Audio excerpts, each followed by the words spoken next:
Welcome all students of class 6. I am Pankaj Rawat from Rishiram Shikshan Sansthan Uttarkasi.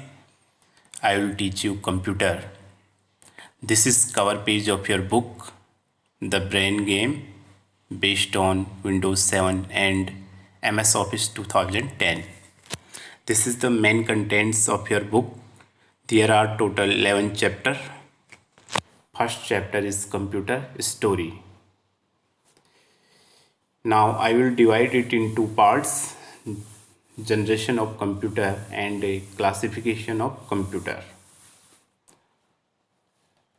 Generation of computer. The generation in computer terminology is a step in technology. It provides all the information about the growth of computer industry. A generation refers to the state of improvement in the product development process.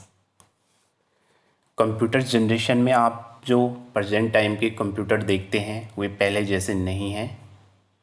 पहले के computer बहुत बड़े होते थे।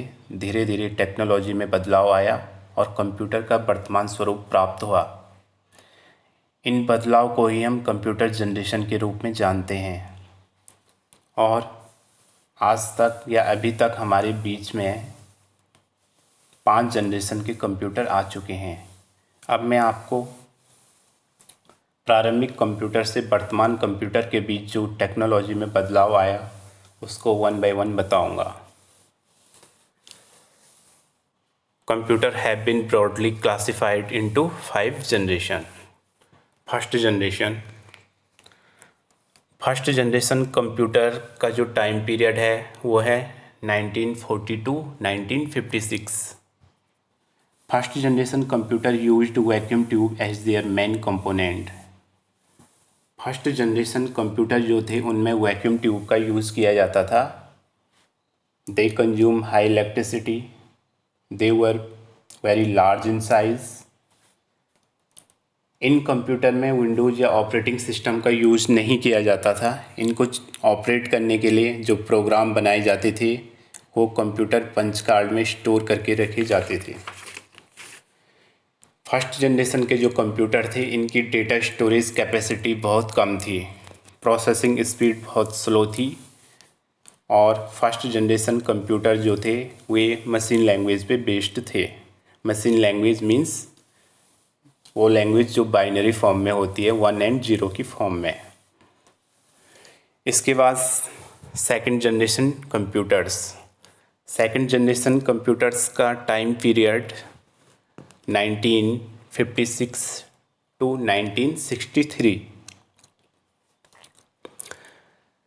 Second generation computer used transistor.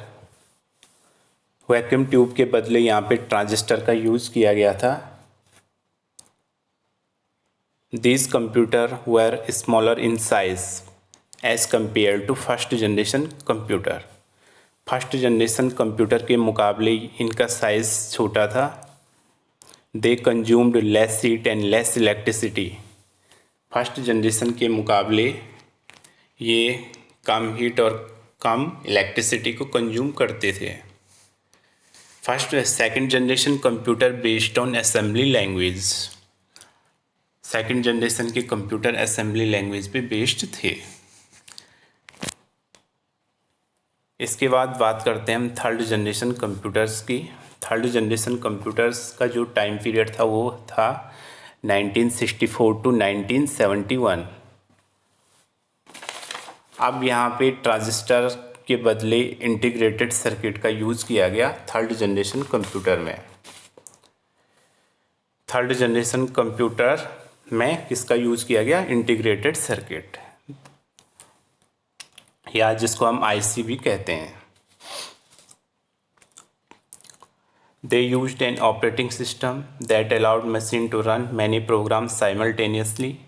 अब punch card का use नहीं हुआ, इसके बदले यहाँ पे ऑपरेटिंग सिस्टम का यूज़ होने लग गया। और ऑपरेटिंग सिस्टम के आने से कई सारे प्रोग्राम को हम साइमल्टेनियसली रन करने लग गए थे।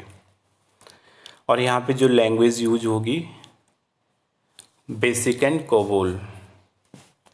बेसिक और कोबोल जैसी हाई लेवल लैंग्वेज का यूज होने लग गया था थर्ड जनरेशन कंप्यूटर में।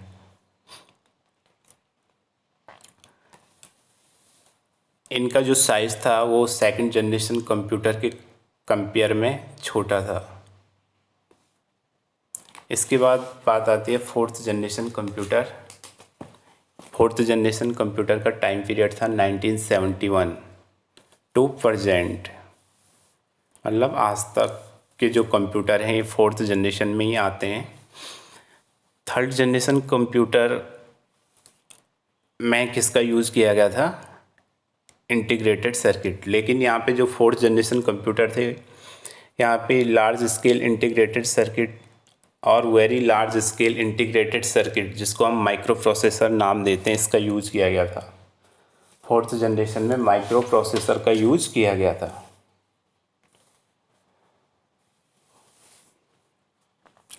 Fourth generation computer very smaller in size, cheaper, fast execution and very easy to handle. Processing speed बहुत फास्ट होने लग गई थी माइक्रो प्रोसेसर के आने से।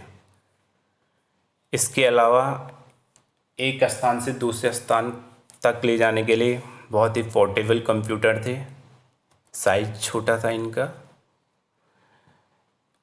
नेटवर्किंग का यूज होने लग गया था यहाँ पे डेटा को शेयरिंग करने के लिए।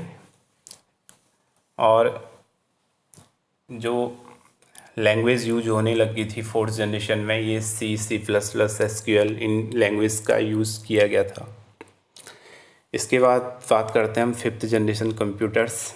फिफ्थ जनरेशन कंप्यूटर्स जिनको हम प्रेजेंट टाइम के कंप्यूटर कहते हैं या फ्यूचर कंप्यूटर भी कहते हैं। Fifth generation computer works on artificial intelligence. Artificial intelligence का यूज़ होने लग गया है फिफ्थ जनरेशन कंप्यूटर में। Means they are able to simulate human behaviour, they are able to think and take decision like human being. इंसानों के जैसा सोच सकते हैं और डिसीजन ले सकते हैं। इनमें सुपर लार्ज स्केल आईसी का यूज़ होने लग गया फिफ्थ जनरेशन में। The aim of this computer is to develop device that respond to natural language input and are capable of learning and self organisation.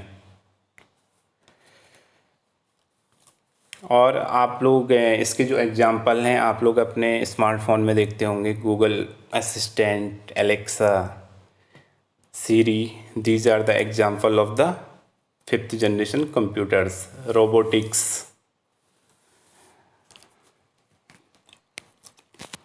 इसके बाद जो हमारा नेक्स्ट टॉपिक होगा वो होगा classification of computers. Thank you students.